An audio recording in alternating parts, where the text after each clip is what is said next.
Welcome to the InfoWars Nightly News. I'm your host, Jakari Jackson. It's June 17th, 2015, and here's a look at our top stories. Tonight, living off the grid. Authorities demand that a man's property be connected to city utilities. Then, a mob of black teenagers attacks a white family, but the mainstream media remains silent. And a disturbing video emerges of a cop murdering a 17-year-old kid for not complying with a traffic stop. All that plus much more up next on the InfoWars Nightly News.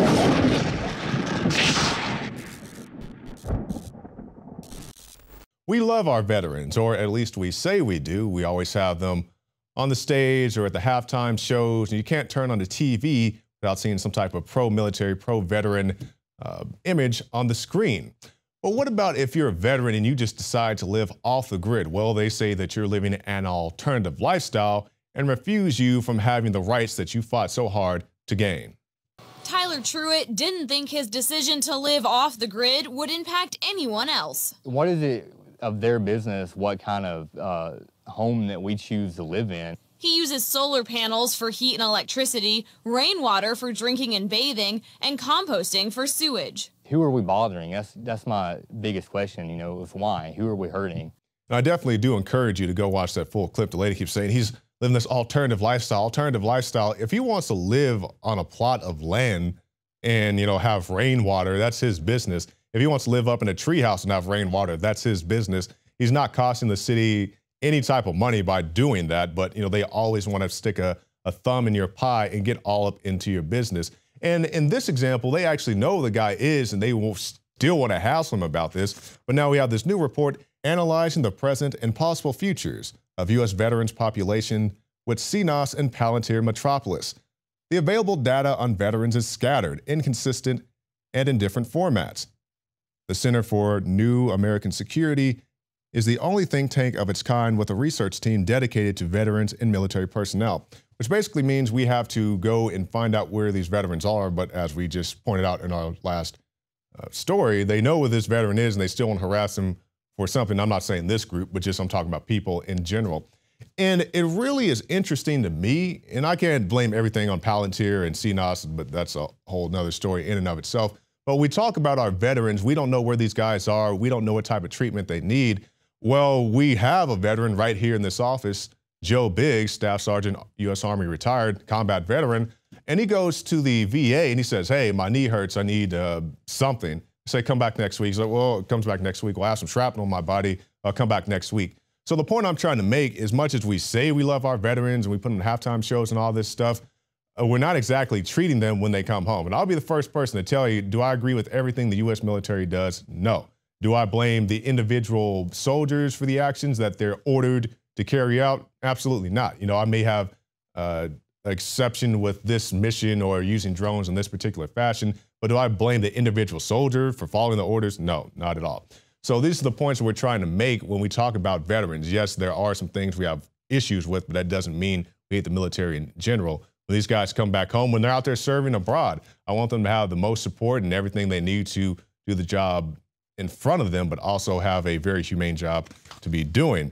And so now when I'm looking at this, I'm like, well, can we just start with the basic stuff? Can we get these guys health care? You know, these guys come back, they're all messed up. You know, some of them have PTSD, physical ailments, and nobody wants to help them. So yeah, Palantir, you guys want to track everybody's locations and all this stuff. Let's just start with getting them some basic health needs taken care of.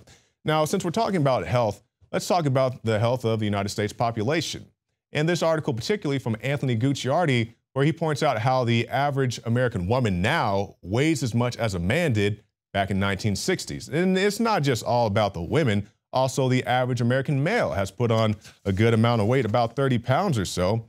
And that's going from the 1960s up to, I guess, about 2010. And this is a study from the Centers for Disease Control and Prevention, otherwise known as the CDC.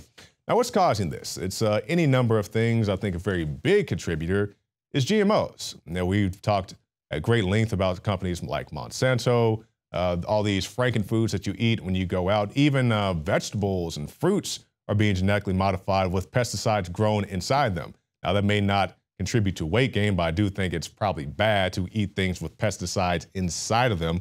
And of course, you go to any not any fast food restaurant, but a lot of these fast food restaurants, you have GMO breads, all types of things. Like I said, also the vegetables, tomatoes, and all that good stuff.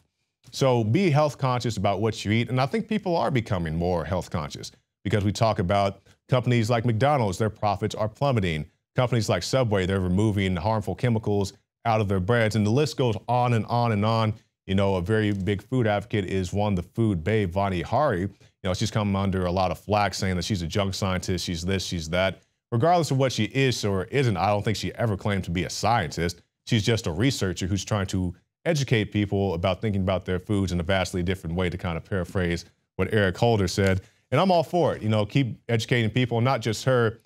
The reason I bring her up, she's a great example of what just a normal average person can do if they really put their mind to something, and this is her issue, and I wish her all the best of luck. Wish you the best of luck in your health endeavors. Now we're going to switch gears entirely and talk about some racial violence going on in the country. It seems like every week we have a shooting of a black teen by a white officer. Now there are also shootings of black teens by black officers. We did the story earlier this year, just going off the top of my head here, about a couple of gentlemen were in a car. They get pulled over by a black officer. The black officer approaches the vehicle. Hey, can you give me your license and registration? Lo and behold, somebody reaches for the glove box where the license and registration is held. The officer completely freaks out, draws his gun. Stop it, stop what you're doing, stop what you're doing. So the guy says, hey, this is getting way too out of hand. I'm gonna step out this vehicle with my hands raised. The cop shoots him dead right there on the spot. And that was a black on black situation there. But it's not just that. We have a situation now with a mob of black teens attacking a white family, and the media is silent. And this happened in Florence, the city of Florence, earlier this year. And a family was out, at a family gathering, and their 14-year-old son was initially hit from behind. And at first he thought someone had bumped into him, but he later found out that that was not the case, and somebody was throwing fists at him. And the father jumped in to protect his son and was attacked by a mob of 20 to 30 black teens. Now, when I say this, you have plenty of examples of flash mobs, violent mobs. The pumpkin fiasco that happened last year, they said, oh, these are just rowdy party goers, people smashing the pumpkins and doing all these wild things. You hear like a similar thing when they have riots out over sporting events. Oh, those are just a bunch of rowdy party goers and stuff. But, nobody wants to talk about it when it's a group of black people doing this. And I'm not bashing black people, obviously. I'm saying it's still a crime when they do it. If you're going to call this group of white attackers a mob, that's fine. But you also have to call this other group of attackers a mob as well. So it shouldn't be one-sided. And it reminds me of that situation. Somebody was on a bus. It was a white man. And a black guy walks up to him. He says, hey, what do you think about, was it Trayvon Martin or Michael Brown or one of those guys? He said, what do you think about this to the white man? The white man says, hey, I just got off work. I don't feel like having this dialogue. And the guy punches him in the face. The black guy punches the white guy. That's wrong. And I would say the same thing if, it was a black guy sitting there in the chair and a white guy came up to him. Hey, what do you think about Kelly Thomas? Well, I don't feel like talking about that. If the white guy hit the black guy, I would say the white guy was in the wrong. So, it's very much racially divided. So I really hope we could get to a point where it's not so much about race. It's just, did the person do the crime? Yes or no, and then hold them accountable because of that, not just so much a racial issue. And that's kind of a very long-winded rant. We'll switch gears once again and talk about criminal informants. Feds under the bed, all these type of things that are going on. And, you may be out at an event. I've met people. I can't say that they're criminal informants or, whatever, but I've met some very strange people who just ask me all types of strange questions. And in this new video that we're about to show you here, it points out how the person that you may be talking to could be a federal informant. See that dude in your local anarchist meeting? That weird guy at the mosque? Well, he might be an informant. Part of the big bad surveillance machine is a big network of informants, and they're charged with one simple task: get information on groups and people that the government doesn't really trust. And since 9/11, the American Informant Network has grown into its own industry. In 1975, there were 1,500 paid FBI informants, and in 1980, 2,800. But in 2011, over 15,000. Now, to circle back to something that we mentioned earlier in our broadcast, we now have a video. Cop murders 17-year-old kid for not complying with a traffic stop. Now, this comes into play. Do you have to abide with every order that you're given? Because we hear this a lot of times. well, he wasn't agreeing or complying with 100% of what I told him to do. So it's one thing to stop somebody or maybe have a quick chat, and I'm not saying all that stuff is well and good, but it's one thing to do that, and it's a completely different ball game to escalate it to the point where you actually pull out a gun and shoot the person, and here's a video of that. Out of the car or you're going to get tased. Everything's being recorded, son. I got no problem with that. Arms out to the side. Are you all? I don't have a weapon. Hey! You can't do that! Get your hands behind your back. You're under arrest. You can't do that. Get your hands behind your back. Hey, officer, what are you doing? Get your hands behind your back. You're officer. Ow!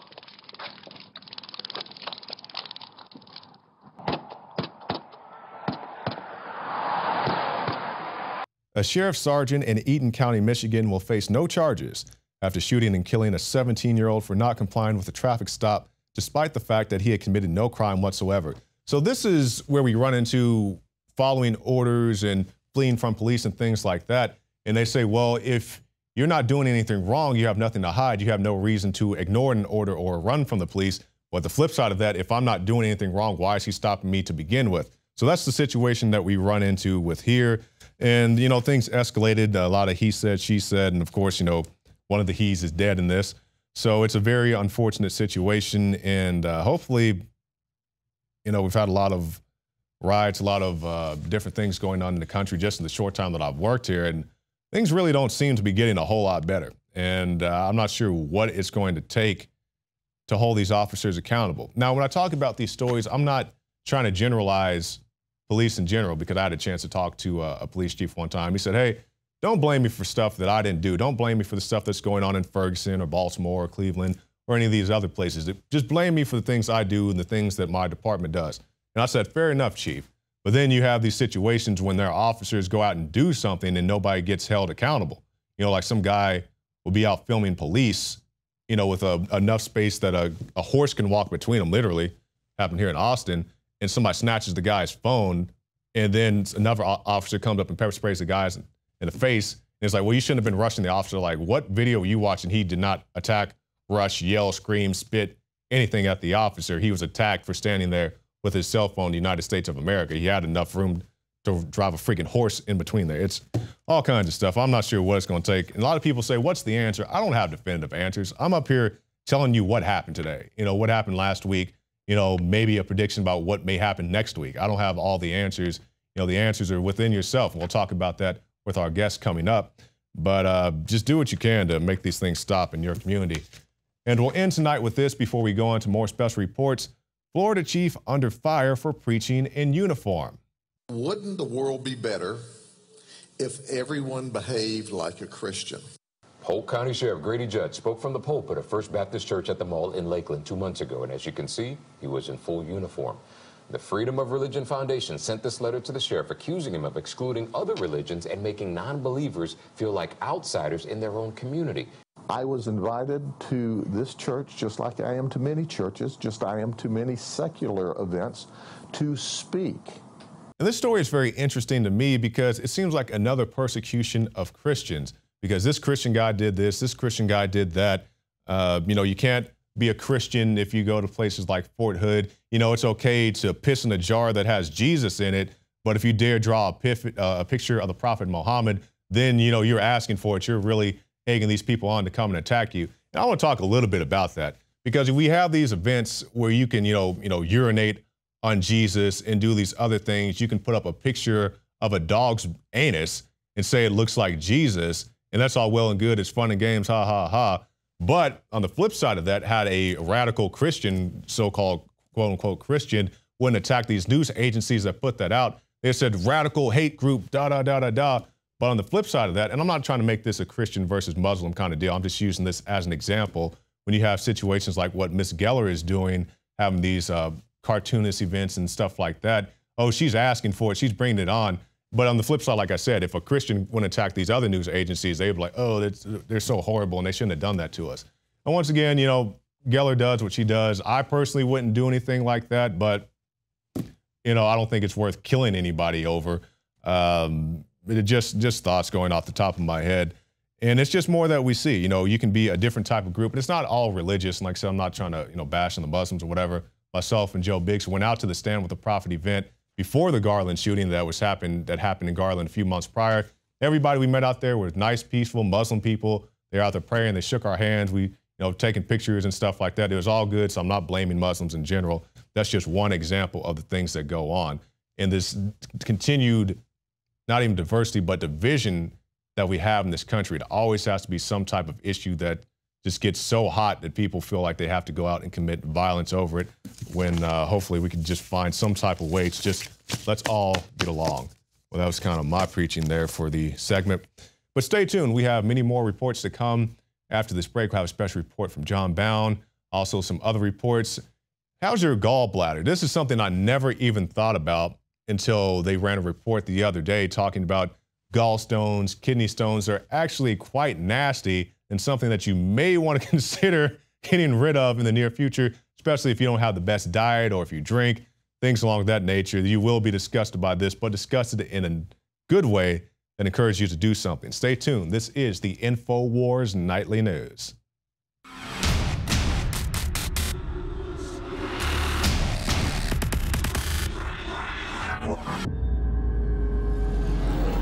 Another major health threat, this one in Toledo, Ohio, where everybody in the entire city has been told not to drink the water. Ohio's governor declaring a state of emergency. Did you know that the average person uses about 80 to 100 gallons of water at home every single day? If there's a water emergency, will you be prepared? Panicked residents forming long lines throughout the day. We're here at a supermarket in Toledo. You can see the shelves empty where water once was. To stay safe and healthy during a crisis, you must have access to safe, clean water. Water which will not be available at your local grocery store. There's a mad dash on right now to stock up on supplies. The ProPure Pro 1 G2.0 water filtration system is a must-have for every modern, independently minded household. Protect your family's safety during an emergency. Go to InfoWarsStore.com today to purchase your ProPure Pro 1 G2.0 water filtration system or call 1-888-253-3139. In the past decade, we have witnessed unparalleled scientific discoveries in the area of health. But no one has put together a formula that focuses directly on brain health, nerve growth factors, and optimizing your cellular energy at the same time. DNA Force is one of the most expensive formulas to produce. Some of the ingredients in DNA Force are $12,000 a kilogram. We are using the coveted, patented, only American source of PQQ, CoQ10, and more. You want the best that's out there at the lowest price anywhere? Well, we're bringing you a total win-win. The ultimate value, cutting-edge, trailblazing game changer that also supports the InfoWar. We have produced a limited run of DNA Force, and it will take up to 12 weeks to produce more once we sell out. Secure your DNA Force today at InfoWarsLife.com or call toll-free 888-253-3139. DNA Force from InfoWars Life.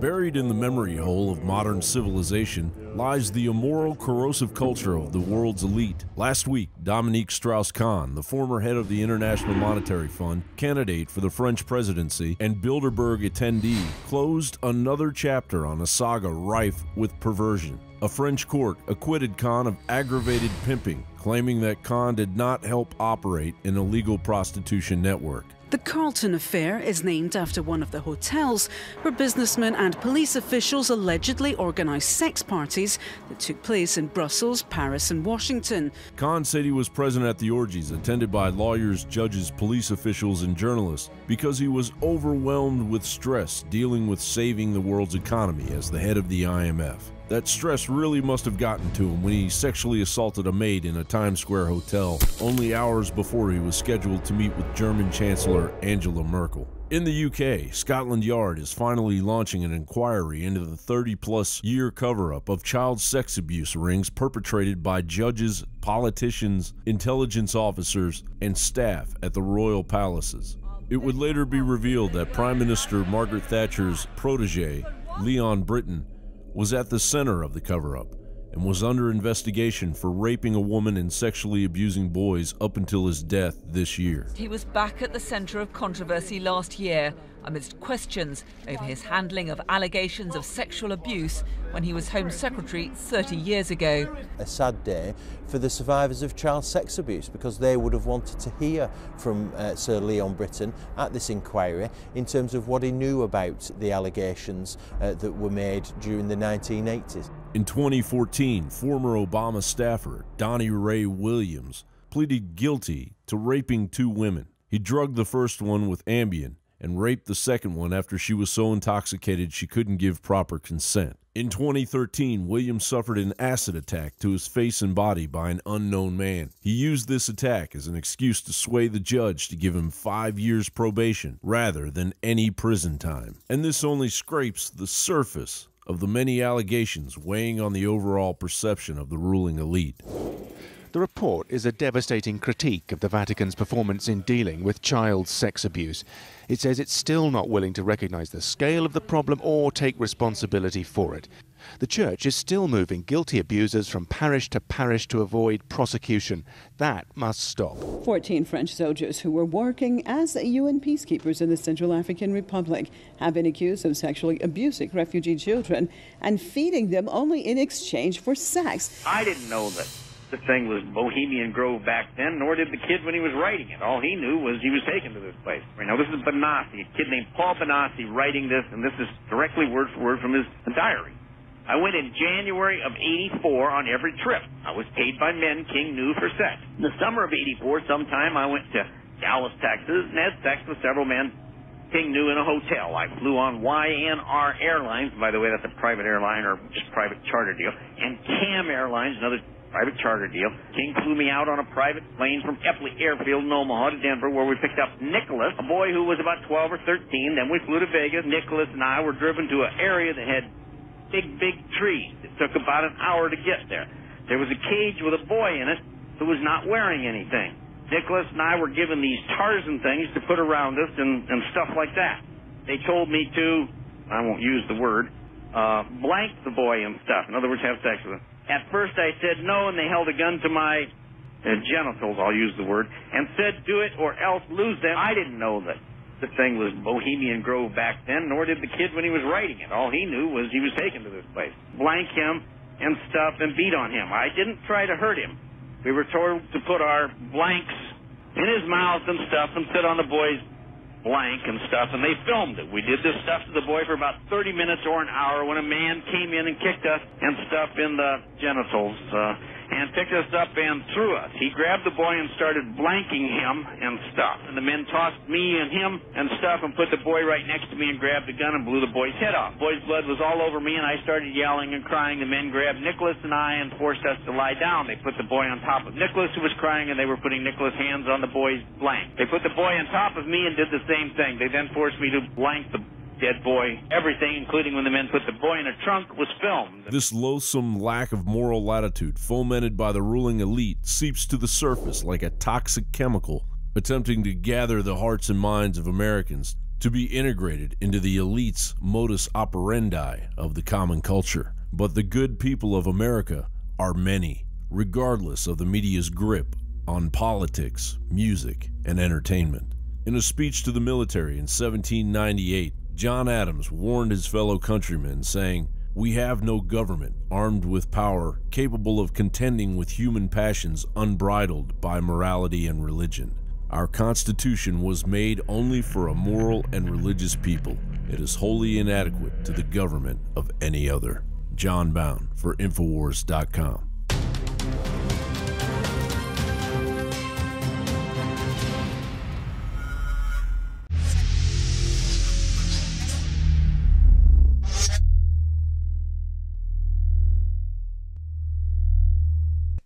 And when you eat all these toxins, if you ate McDonald's nuggets 20 years ago that had plasticizers in them, your gallbladder and your liver doesn't know what to do, so the liver basically excretes that into the gallbladder, and it holds it. Just Google gallbladder stones, and it's disgusting, but you need to look at it. And when you finally get filled up with these, it bursts, or it gets infected, and they've got to remove it. And we'll scroll through these. There's even grosser ones. In fact, let's scroll down.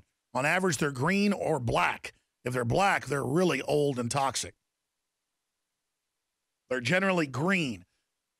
And this stuff's meant to be passed out of you, but we eat such artificial food that it doesn't. These are way beyond kidney stones, you name it. You also have liver stones.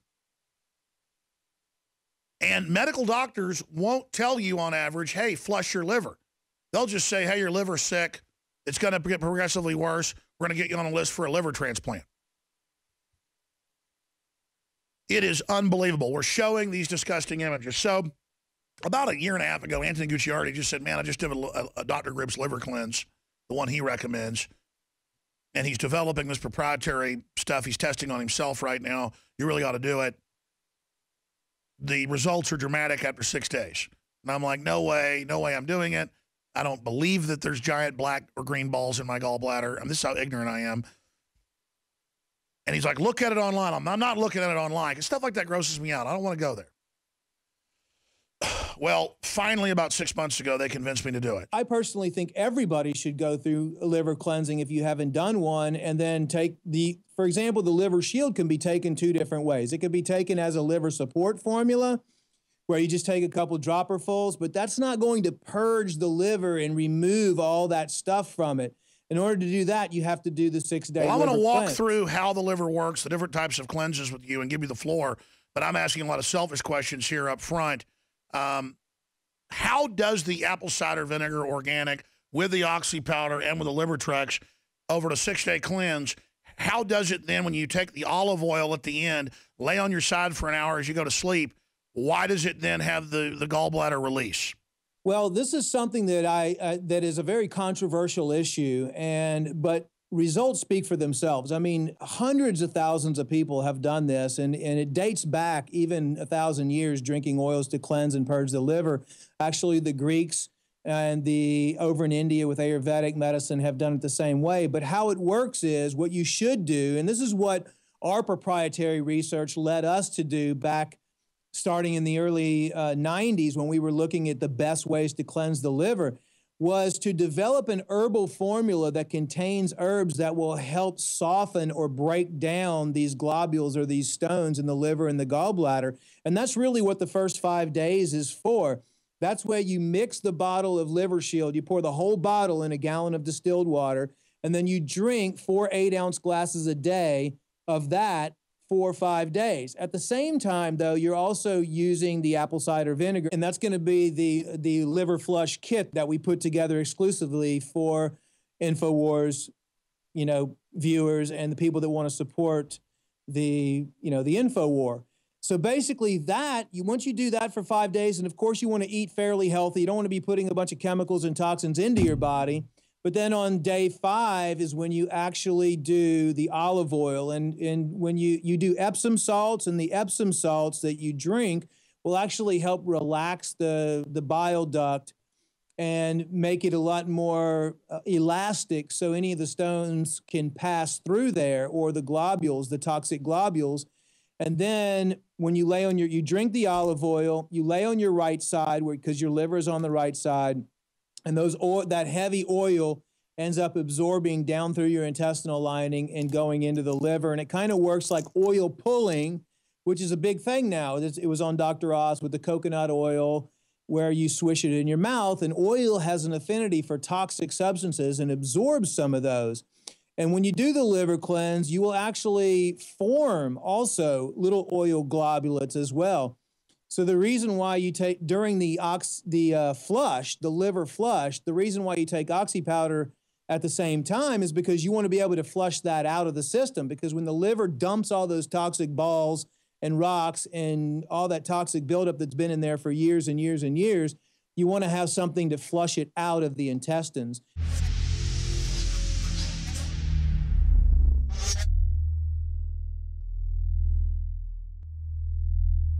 Your liver can be full of fatty deposits, built-up toxins, and even dangerous objects known as liver stones. We worked with the top developers in the field of detox to take tried and true herbs and other compounds known to safely cleanse the liver, and fused it with the latest research and technological development on concentrating these ingredients to give you the maximum effect. Liver Shield is the only liver support product on the market that uses a patented Spigerex blend of powerful organic herbs that support detoxification. And when you visit InfoWarsLife.com, see the instructional video on how to do a 6-day liver detox. This isn't a game, and let me tell you, the results are dramatic. Liver Shield is totally organic and made of the safest high-quality herbs. But that said, you need to consult your physician before you do the full detox. Liver Shield can also be used daily by itself for overall upkeep of the liver. Secure your Liver Shield today exclusively at InfoWarsLife.com for the lowest price available. That's InfoWarsLife.com or call 888-253-3139.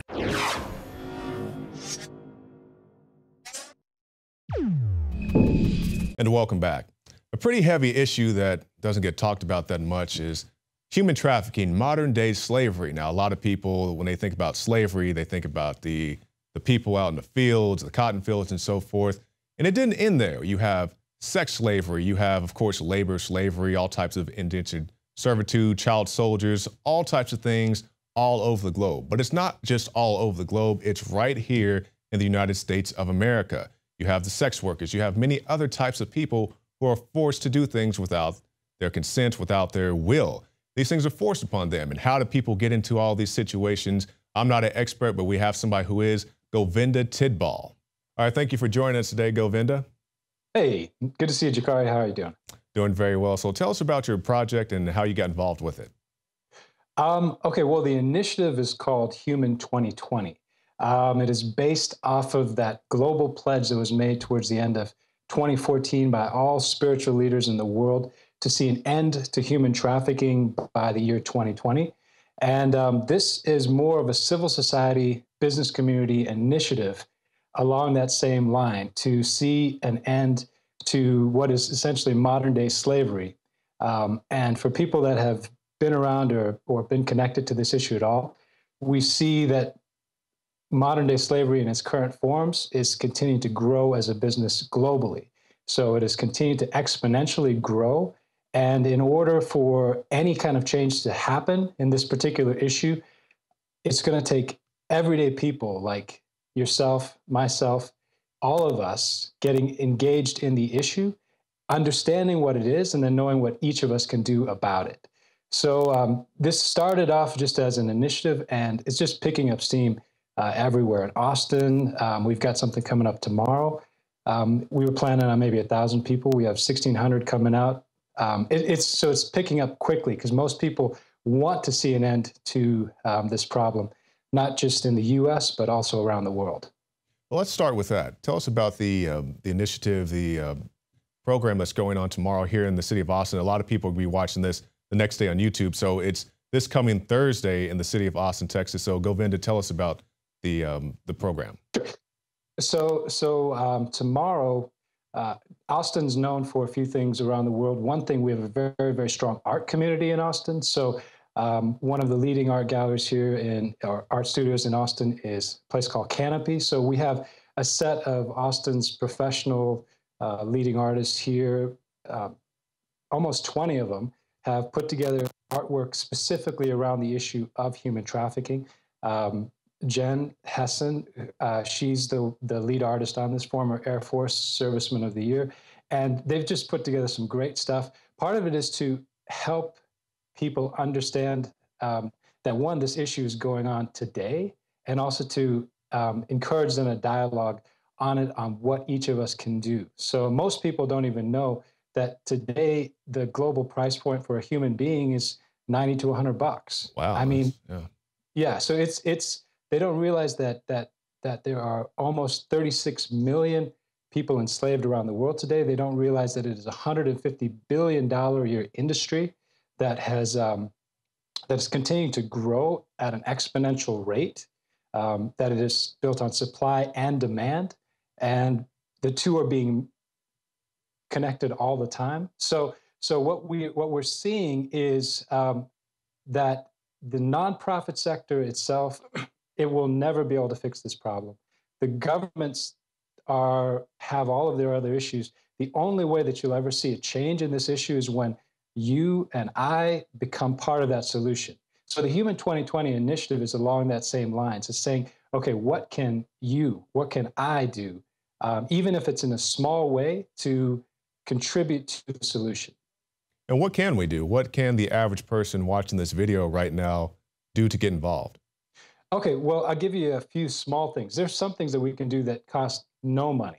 A very simple one that we actually started to is something called 20 on 20, where basically on the 20th of every month for 20 minutes, whatever your spiritual background may be. So if you have a spiritual background with, maybe you, whatever your faith is, spend 20 minutes on that day and just spend that time in, put that towards petitioning for the end of modern day slavery.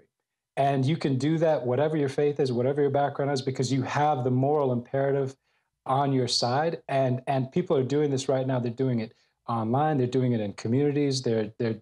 I just spoke to somebody that connected with a bunch of yoga studios, and they're going to do like meditations on once a month for 20 minutes. So it's just something very simple you can do. There's another one too, where just we have some people that are associated with this as well. They do crowdsourcing of, so there's a group out of Los Angeles, the Orphan Secure. They do crowdsourcing of information from just you and I, people that are out there that have smartphones, that are able to communicate in the just whatever they see.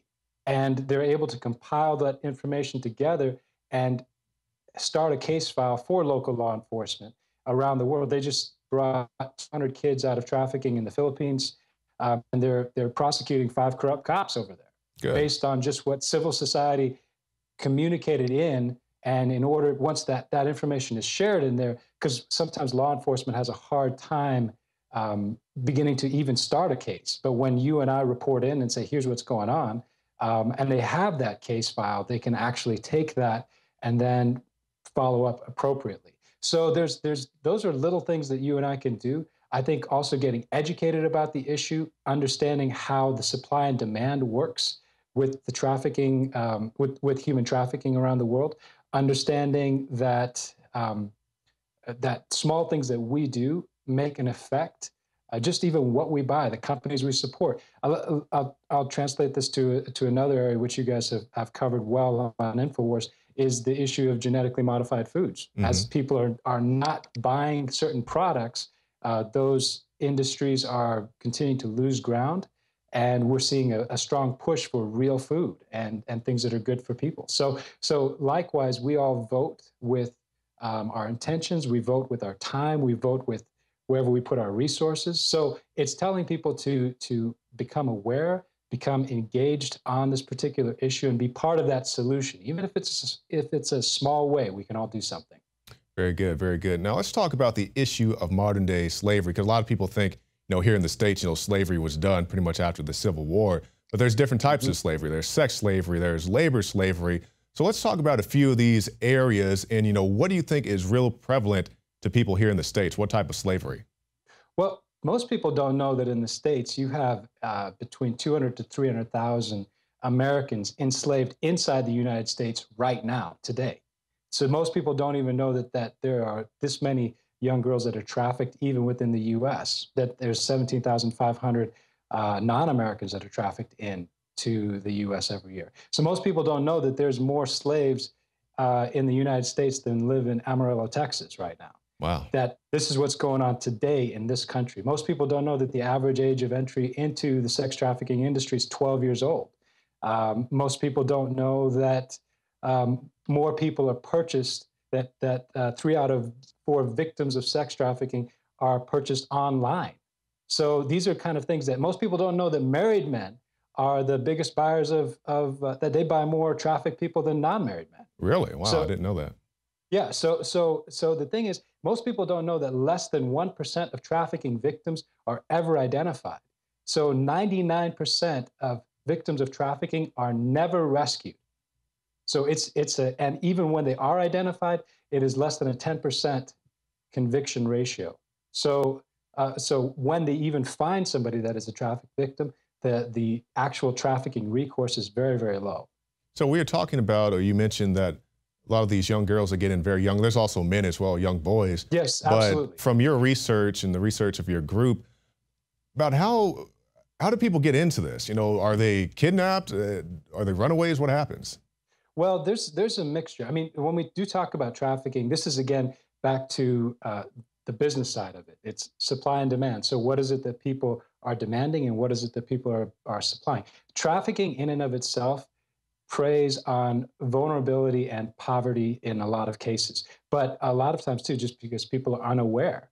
And you know, you get sets of people that just think, oh, free trip to Miami, and so they go. But as soon as somebody gets put into that situation, they are along for the ride and they don't ever get out. So because of the illegal organ trade, for example, illegal adoption, other countries with issues like child soldiers, a lot of times it is just that connection between vulnerability, poverty, but when somebody, it preys on the weakest in our societies. So human trafficking in and of itself will always prey on those that are the most vulnerable in our societies. And that's why, Jakari, part of what it takes is it's going to take those that are the strongest in our societies and the real men out there, like guys like you and Alex and the rest, to also stand up and say, okay, this is the situation. This is what needs to be done, and we are going to take it to the forefront. So I'll give you something that we put out too. We put out a letter to all of the presidential candidates, everybody running right now, both sides of the aisle. Doesn't matter because this is not a political issue. Mm-hmm. And we said, for anybody running for 2016, 2020, what's your plan? We invited them all to Austin for what's coming up this next week. They don't have to buy an audience. We have 1,600 people showing up. Come on out. And so, but here's the thing. We want to know if you are going to be the president of the United States, then make this a political issue, because this is the moral issue of our day.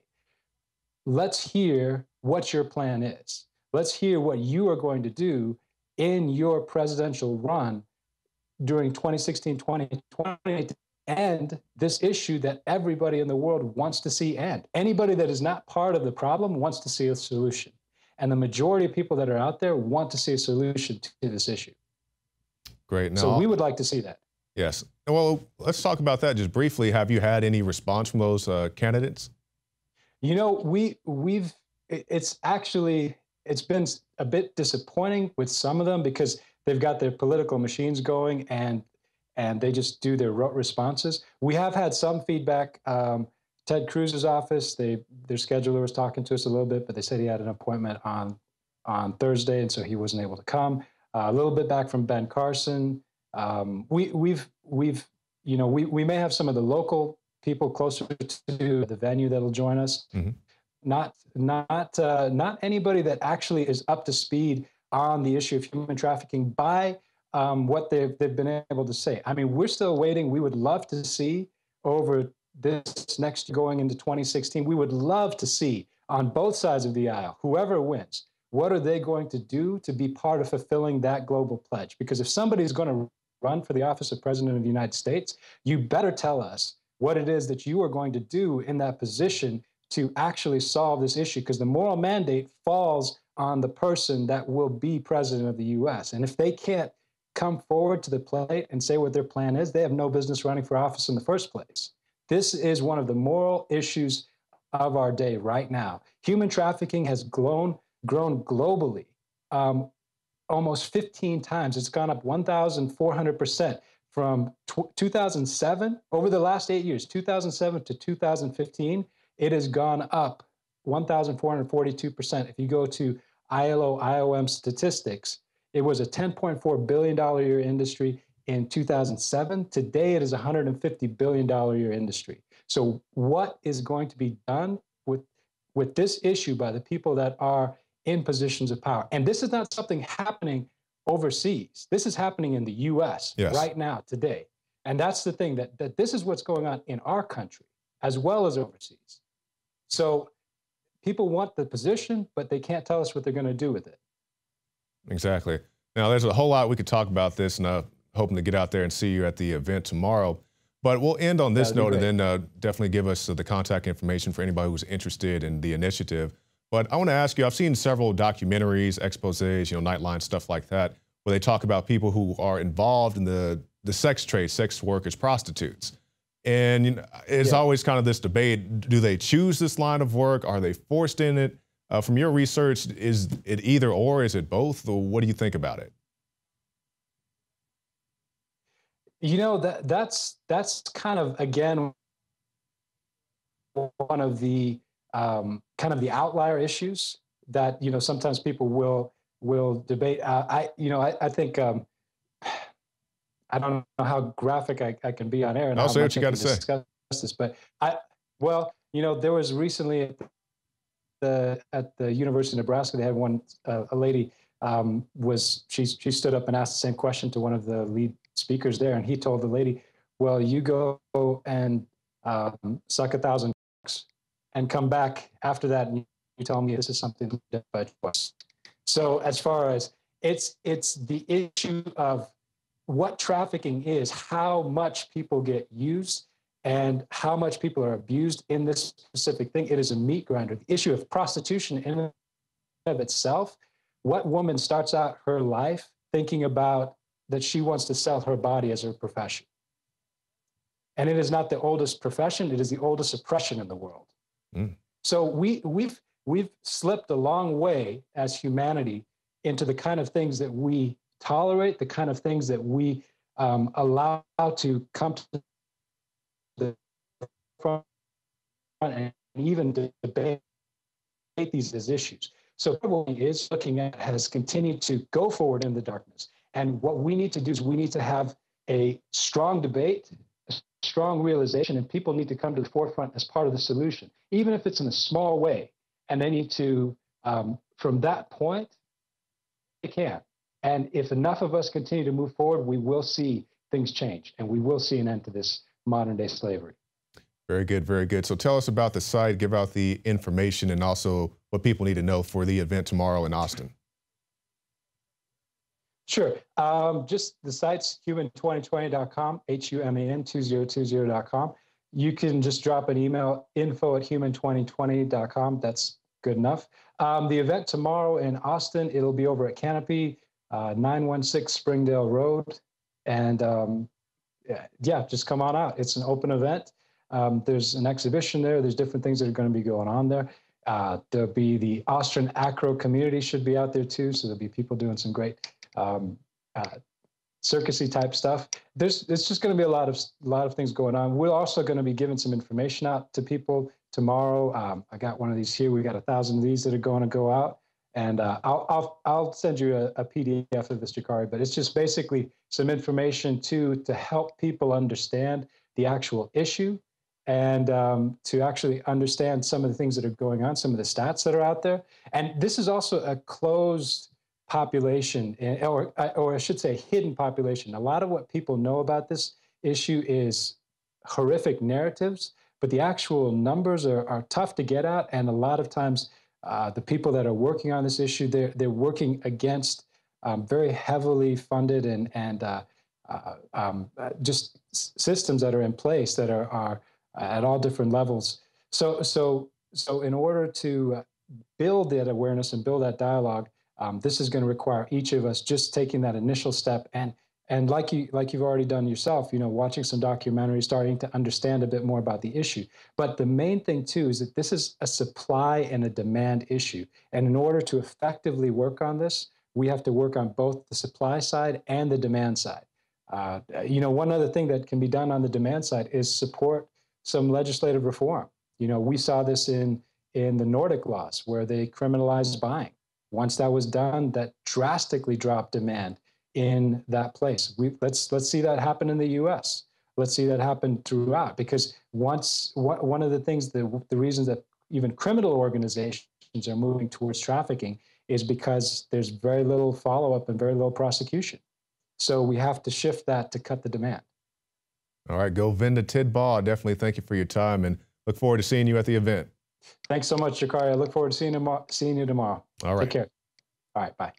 Well, that's it for our show tonight. And if you guys like guests like Govinda, and sometimes we have to get out into these hardcore issues, support us. Also support him. Go to his site, human2020.com. But you can also support us right here at the InfoWar if you go to the InfoWar shop. And also you can go to the Alex Jones channel on YouTube. See all the great reports there. And of course, prisonplanet.tv, where you can get the free trials. You can see the nightly news, the special reports, the rants, all of it right there at prisonplanet.tv. I'm Jakari Jackson from the InfoWars Command Center, and we'll see you again tomorrow night.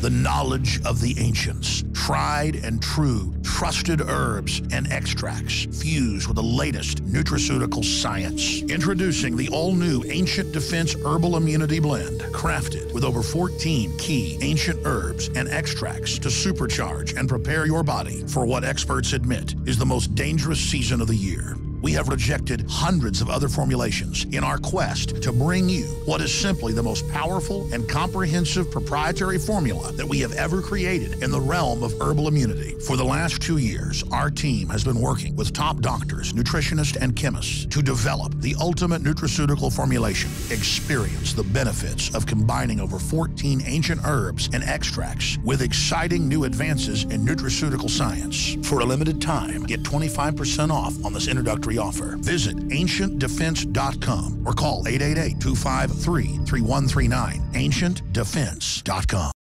Let's call Shaquille O'Neal right now. This is his phone number.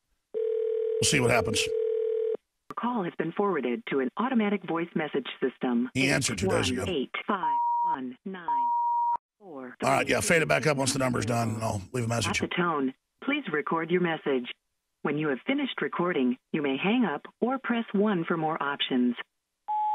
Hey, Shaq, it's Alex Jones calling. A mutual friend gave me your number. And I just wanted to say that, look, you shouldn't fire the folks at that company. I have nothing to do with the company. You should try to defend free speech. I understand that it's your website. And you have a right to tell them that you don't want them to do it anymore. But the fact is, the majority of Americans in major polls, you can look them up, believe 9/11 was an inside job. The 28 secret pages have been partially leaked by congressmen and senators, and Saudi Arabia was behind the attacks. Our government stood down. And Shaq, being a basketball player, being narcissistic, being arrogant, that'll get you nowhere in your short life. You're probably a very unhappy person because worldliness will never fully fulfill you. You will feel fulfilled if you stand up for humanity and really do something. So please look into false flag stage terror. Please care. Please don't be a coward. And find out that Fast and Furious was staged to blame the Second Amendment. Find out that George Soros is trying to get riots against the police going. Charles Barkley, one of your colleagues who actually thinks a smart guy, has talked about that. And just realize that playing it safe with the establishment at the end of the game is not smart, because the establishment, just like Nazi Germany or Soviet Russia, is getting ready to screw everybody over. So, Mr. O'Neal, again, I'm Alex Jones. If you'd like to contact us, I'll try to call you back at a later date when we're off air and have a further discussion with you. So maybe you can come on the radio show and explain to us why you think it's disrespectful and distasteful to question 9/11. I think it's patriotic to question a government known to lie. Our own government's funding ISIS and Al-Qaeda in Syria right now. And, well, I helped expose all that with my audience. And we're not going to stop, Mr. O'Neal. In fact, we're all owed an apology by the establishment who said that we were evil for questioning 9/11. It was almost as if it were a planned implosion. It just pancaked. Well, pancaking almost like a precision implosion. It's reminiscent of those pictures we've all seen too much on television before, when a building was deliberately destroyed by well-placed dynamite to knock it down. All non-essential personnel move away from that collapse.